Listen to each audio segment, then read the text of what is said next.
watching the Marcy Minute for Scorch Magazine. I am Marcy, the new editor-at-large for Scorch Magazine, and here today with me I have Illeanna from our Ask Illeanna column. Hi. I'm so glad you're here. Thank you for having me. Absolutely, and we are going to answer some of your questions, so let's get to it.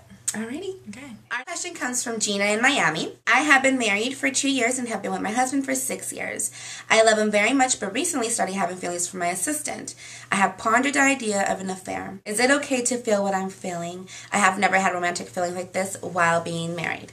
Well, Gina, I would say that definitely it is okay to feel what you are feeling. However, if you decide to take it to the next level, that is probably not okay.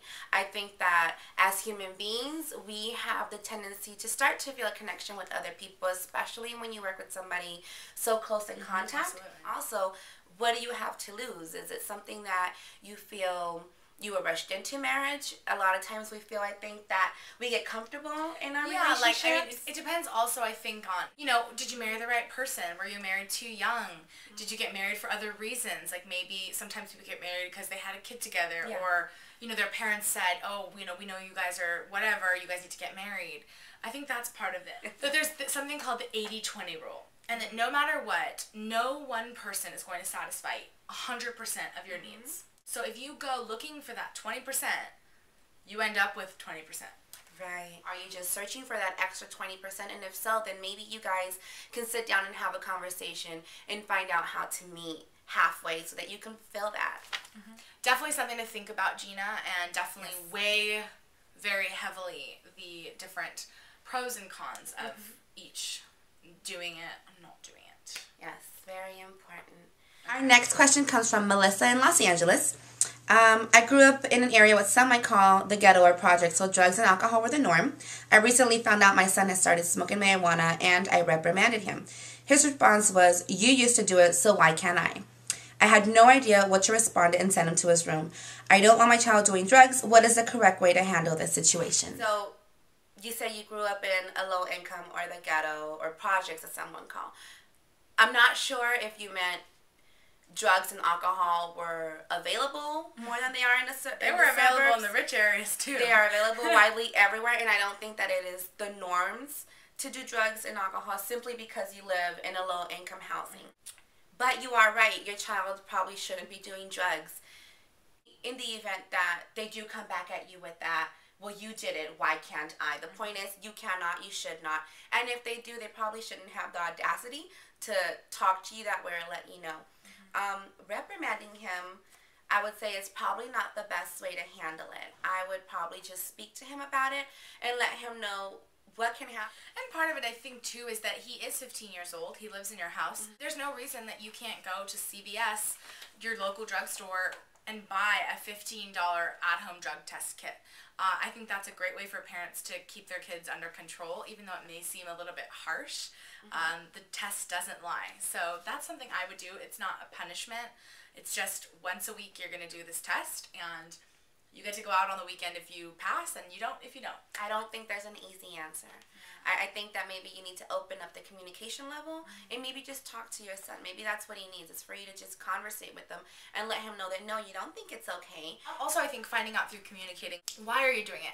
Are you bored? Is it because your friends are doing it? Are you lonely?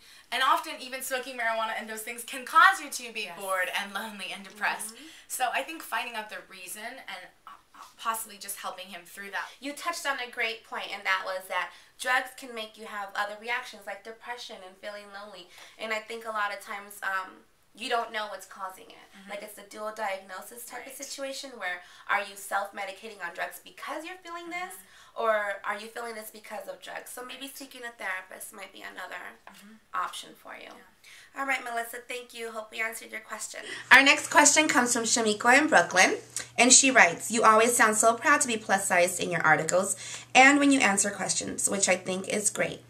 But I am also plus-sized. I'm a size 24, and I do not feel that way.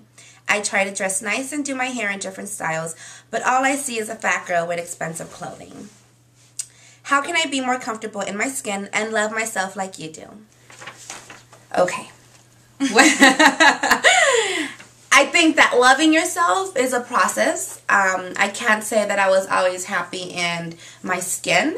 Even when I was at my lightest, I did plus size modeling for years with agencies in New York and the United Kingdom and Los Angeles. And I think that at that point, I still didn't love my body the way that I do now.